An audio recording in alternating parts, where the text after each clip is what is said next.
இதெல்லாம் நம்ம யூஸ் பண்ணும்போது, வீட்ல இருந்த மாரி ஒரு கம்ப்ளீட்டான ஒரு ஹோம் ரெமெடி, ஒரு ரிலீஃப் வந்து நமக்கு கிடைக்கும்.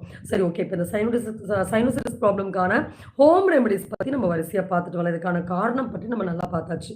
என்ன மாரியான சிம்ப்டம்ஸ் இருக்கும்னு நம்ம தெளிவா பார்த்தாச்சு. எல்லா நம்ம ஃபேஸ்ல இருக்கக்கூடிய முக்கியமான புலன்கள் எல்லாமே என்ன ஆயிக்கும்னா, கம்ப்ளீட்டா பிளாக் ஆயிட்டு, தொடர்ந்து நம்மளால பேச கூட முடியாது. மூக்கெல்லாம் அடைச்சுட்டு பேசுறதுக்கு கூட ஒரு சிரமமான ஒரு சிம்ப்டம்ஸ். இன்னொன்னு பார்த்தீங்கன்னா, அடிக்கடி சளி வந்துரும்.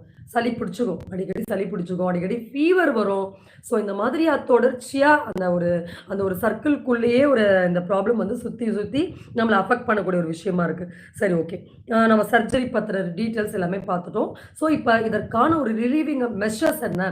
என்ன பண்ணா இந்த சைனஸ் ப்ராப்ளம் கம்ப்ளீட்டா சரியாகும்? என்ன மாரி ஃபுட்ஸ ஃபர்ஸ்ட்டு அவாய்ட் பண்ணணும்னு சொல்லி நம்ம பார்த்துரலாம்.